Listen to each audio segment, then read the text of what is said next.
I'm joined now with Twitter extraordinaire, political commentator, religious commentator, Lalo Dagach. How are you today? Hi, Jill. Thanks for having me on. Thank you so much for doing this. I mean, I've been following you on Twitter for a little bit of time now, and you've made some really cool tweets that I've actually included in some of my videos. But we really got connected after I did my story with Yasmin Mohammed, because I know you know her quite well. So can you just give the viewer just a little bit of a background on you? I was born in the United States, but my parents were immigrants from Chile. But their heritage and background is Palestinian. And a lot of people sometimes find it strange to hear Chilean Palestinian. However, they're the fourth largest community of Palestinians in the world is in Chile. It's much more than, I think, 10 times the population of Palestinians, even in the United States.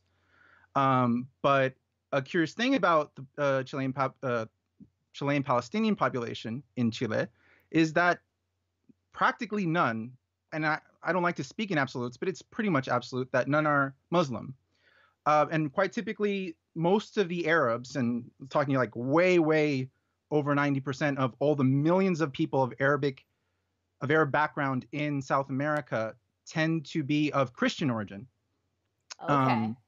So a lot of people don't know that, despite this huge population of Arabs, because we don't get in the news a lot. I started tweeting because I saw Ben Affleck call Sam Harris a racist, and then I got thrown into all this, and it's taken over my life. That's funny that you say that. That was a really pertinent interview. I saw that as well. I saw an interesting thing that you had tweeted. You have so many funny tweets. I love your sense of humor. Something about Linda Sarsour that she had said that prior to putting on the hijab in New York City, she was just a regular white woman. So I found a video of her saying, before I put on the hijab, I used to just be a white girl in New York. But after I put it on, and this continued, which a lot of people didn't pay as much attention to, is that she said, then everyone knew I was Muslim. Okay. Mm-hmm. So what happens is that a lot of Arabs are very light skinned, right? It's very typical. And it has a lot to do with actually the imperialism that went on when there was an Islamic empire and they had a lot of white slaves. Which no one talks about, by the way. Right? So there's lighter skin and there's darker skin, depending on the region you're in. But she would have to say to people she's Muslim. And really in the atmosphere today in the United States is that a lot of people talk about the persecution and the oppression of Muslims. And there are a lot of people who are maybe bigoted against Muslims. But you can also get a lot of attention for being Muslim. And the best way to highlight that is to put on a hijab. And I mean, an excellent example of that was in the last Olympics. There was the fencer. I forget her name right now, but she wasn't a gold medalist. She wasn't a medalist at all. She had no particular outstanding in fencing. But Hillary Clinton tweeted about her because she was wearing a hijab. Mm-hmm. Now, there was other Muslim Olympic athletes. There was a runner, black woman also, who was Muslim, but she didn't wear hijab, so she didn't get tweeted about. Right. And wow. and when that happens, so disappointing to hear that. But when that happens, you have to think, so if you're just like unaccomplished, really, well, maybe she was kind of accomplished. She did go to the Olympics, but she wasn't a medalist. And they're like, Hillary Clinton on her Twitter account will tweet about you if you wear a hijab. If you don't wear the hijab and you're a Muslim, she's not going to tweet about you. They're going to be conscious of that, right? Mm-hmm. So what Linda Sarsour is saying is that if she didn't have that hijab on, she's not going to be on magazine covers standing next to a bunch of black activists for Black Lives Matter, right?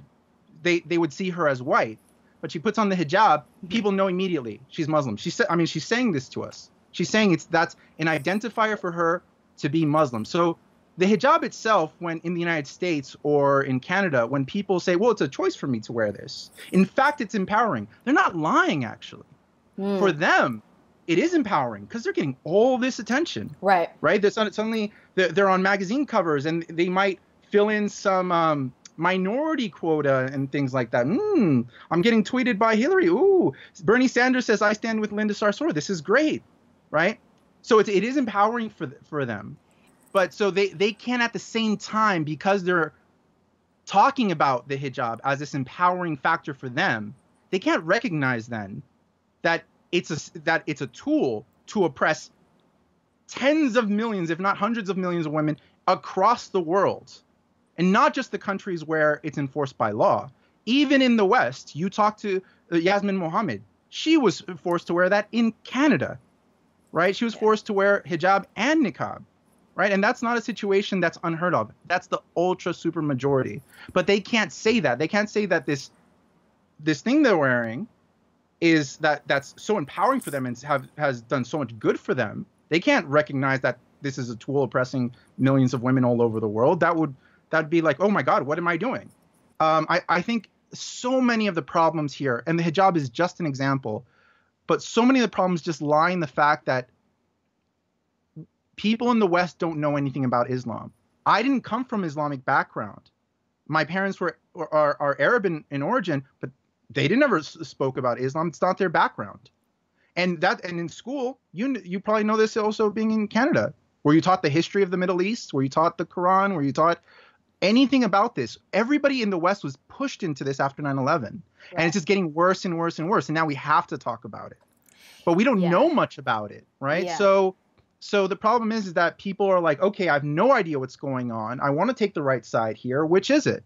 And the problem is the only loudest voices that are coming up are basically religious fundamentalists. And it has a lot to do with the fact that those groups are financed by oil-rich countries in the Middle East.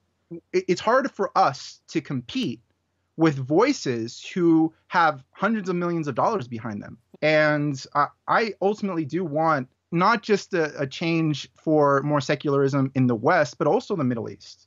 Right. I mean, it's really sad to me that I keep hearing. I mean, if you speak to God Sad, if you speak to multiple people, I mean, the Arab world has a lot of the problems it does is because it's driving out so many of its minorities. That's another problem with the immigration policy of a lot of people on the left, is they think, oh no, it's great if you're persecuted, come here. A lot of people think, oh well, but there might be fundamentalists there. I also get worried about the fact that there are moderates there, because all the minorities, all the moderates, all the secular people are just leaving. Right. So, I mean, how does a region get better if your tactic is, okay, there's a lot of problems here. All the people who can do the best change, let's pull them out. Mm-hmm. What do you think is going to happen? Exactly. It'll be like a vacuum. Right?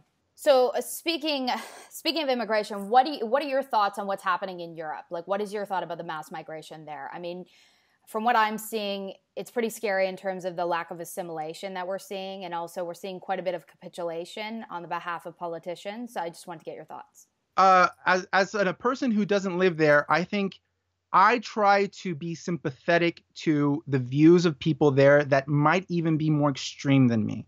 And what I mean by this is that I've even had this conversation with people in Chile about the anti-immigration policies that Europe might take, or the US.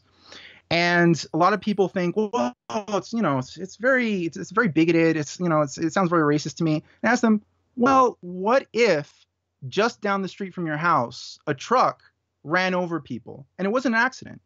It was for a specific reason. And that reason is religion. And that wasn't the first time it was happening. And this keeps happening with a certain group of religious people in our country. On top of that, there's a politician who's running for government. And they're like, no, we got to bring in more people of that religion. How would you react? It's a different world. Their population of Muslims is way different. The kind of Muslims they have there is very different. I was speaking with a friend of mine who lives in Egypt, Omar Assam, and he said a girl he knows who was living in London doing, I think she was studying in university. She left. You know why she left? She's like, the Muslims in Europe are crazy. Insane fundamentalists. She's a Muslim from Egypt. She went back to Cairo from London because she says London is full of fanatics. Right? Yeah. I mean, that's how bad it gets when even a Muslim woman from Cairo leaves London and she's like, that's too Islamic extreme. And Omar was telling me the kinds of things that the Muslims say in London wouldn't even be acceptable in Egyptian society, where almost everyone is Muslim. She said that, I mean, we would never say that. It's just, that's insane Muslim Brotherhood type, way extreme stuff. And that's the norm. And she got nervous and she left. but it's what I tried to do. I think a lot of people on the left and also the right don't do this. I mean, what was the last time you saw on The View, right, with Whoopi Goldberg, that very feminist left-wing show? When was the last time you saw an ex-Muslim atheist woman who escaped Saudi Arabia on that show? That'll never happen. It's not going to happen. And why? well, That's terrible. mean, quite frankly, they don't even have a real conservative on that show, right? Like, I mean, say what you want about Trump. He won the election. He's the president. They don't even have a Trump supporter on the show. So it just tells you how biased it is, right?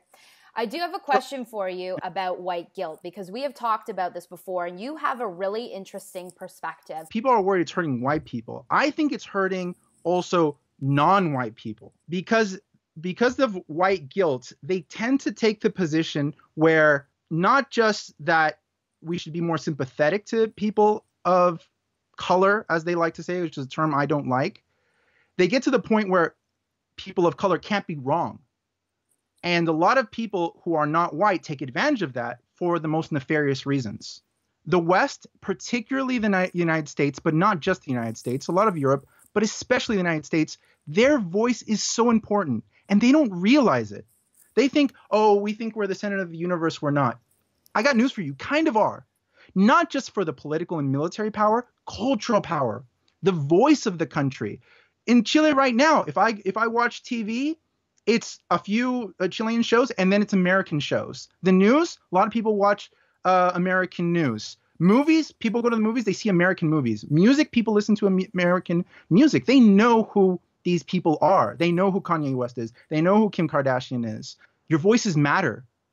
And when the minorities in America silence people for their color of skin, I've heard Glenn Greenwald say, oh, as white people, we shouldn't be discussing the problems of foreign countries. Very left-wing, white-guilted position to take. I hate that position. I hate it. It doesn't help me. So when people in the United States talk about the Middle East or Africa or Asia or anywhere else, it's going out to a much bigger public. It's global, right? And that does matter. Mm-hmm. And if you want to say, oh, there's white privilege, take advantage of it. If your voice is extended because you're white, great.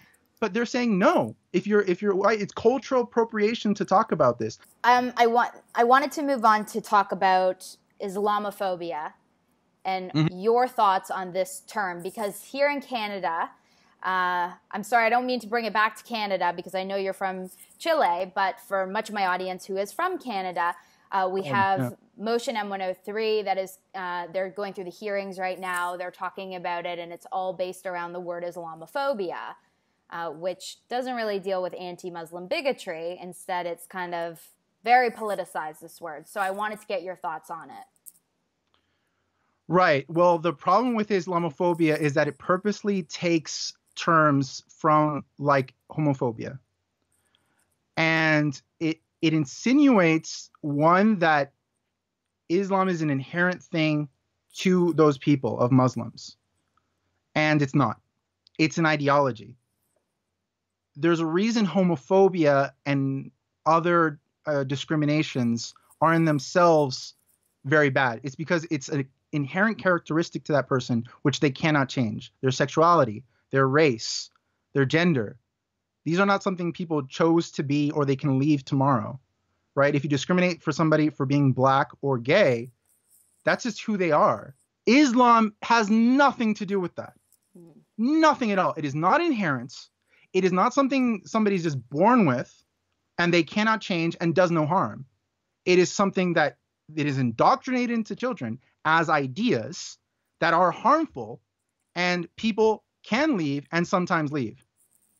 So no, Islamophobia is a ridiculous idea, especially to include the word not just Muslimophobia, but Islamophobia. Now we're not even, Islam is just an identifier for somebody who practices the religion. Islam is the book itself. It's the text. It's the history. It's the dogmas. It's the fundamentalism, right? It's literally words on a page.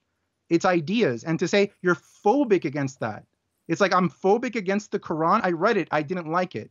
I'd love to ask those people, if I read the Quran and I don't like it, am I Islamophobic? Under the definition, you probably would be. Do I have that right? I don't. It's ridiculous. And to say that's discrimination against Muslims.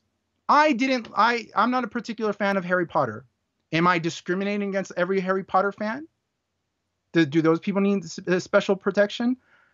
The ideas of Islam should not be protected. The people, like, as you said, bigotry against them, yes, if they're getting harmed in the streets, if there's particular actions being taken against them in the workplace or anything like that, that can happen. That does not for a second mean that criticism of the ideas of Islam should not be criticized. And the thing is, people know this.